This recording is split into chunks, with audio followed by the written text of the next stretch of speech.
Right చూస్తున్నాం. కాసేపట్లో తెలంగాణ భవన్ కు మాజీ మంత్రులు కేటీఆర్ హరీష్ రావు వెళ్లబోతున్నారు. మంత్రి జూపల్లి సవాల్ ను కేటీఆర్ హరీష్ రావు స్వీకరించారు. అయితే ఫైనాన్స్ లెక్కలు వివరిస్తామని చెప్తూ ఉన్నారు హరీష్ రావు. మనం చూస్తూ ఉన్నాం. ఇదే అంశంపై మరింత సమాచారం మా ప్రతినిధి కరుణాకర్ అందిస్తారు బీఆర్ఎస్ భవన్ నుంచి. కరుణాకర్, మనం చూస్తున్నాం తెలంగాణలో పొలిటికల్ హీట్ మరింత పెరుగుతోంది. సవాళ్ల రాజకీయం ప్రస్తుతం కంటిన్యూ అవుతోంది. బీఆర్ఎస్ భవన్ దగ్గర పరిస్థితి ఏంటి?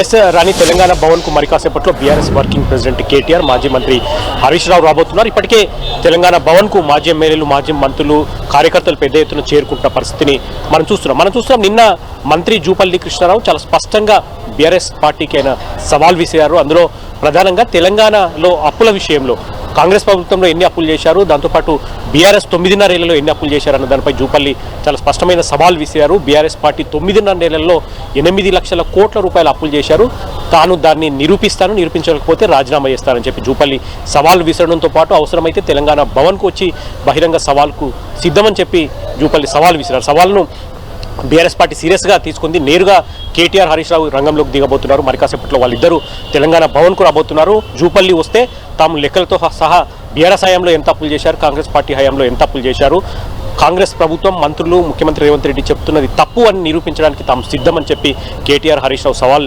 స్వీకరించిన పరిస్థితిని మనం చూస్తున్నాం. మనతో పాటు జూపల్లి సవాల్ విసిరారు కాబట్టి అదే నియోజకవర్గం మాజీ ఎమ్మెల్యే, కొల్లాపూర్ మాజీ ఎమ్మెల్యే హర్షవర్ధన్ రెడ్డి ఉన్నారు. సార్ చెప్పండి, జూపల్లి కృష్ణారావు మీ నియోజకవర్గమే, ఆయన స్పష్టమైన సవాల్ విసిరారు. ఈరోజు చర్చకు సిద్ధమని చెప్పి సవాల్ విసిరారు. మీరు దానికి ఏం చెప్తారు? జూపల్లి కృష్ణారావు సవాల్కు మేము ప్రతిరోజు చెప్తా ఉన్నాం చర్చకు సిద్ధమని. దానికి తెలంగాణ భవన్కి వస్తారో రారో అది కూడా చూద్దాం. మరి కొందరు చెప్తా ఉన్నారు హౌస్ అరెస్ట్ చేసినారని, ఇంకోటి ఏదో చెప్తా ఉన్నారు. ఏదైనా సరే కొల్లాపూర్లో జూపల్లినే చెప్తా ఉన్నాం. జిల్లాలో ప్లేస్ చెప్తావా, రాష్ట్రంలో ప్లేస్ చెప్తావా, కొల్లాపూర్లోని అంబేద్కర్ చౌరస్తల మీటింగ్ పెడతామా, మీరు చేసిన అభివృద్ధి మేము చేసిన అభివృద్ధి ఏందో ఒకసారి తేల్చుకుందామని కూడా చెప్తా ఉన్నా.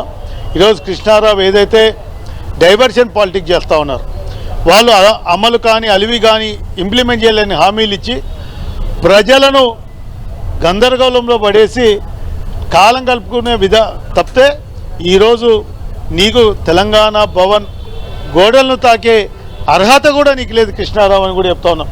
9 సంవత్సరాల 6 నెలలు ఇదే పార్టీలో ఉన్నారు.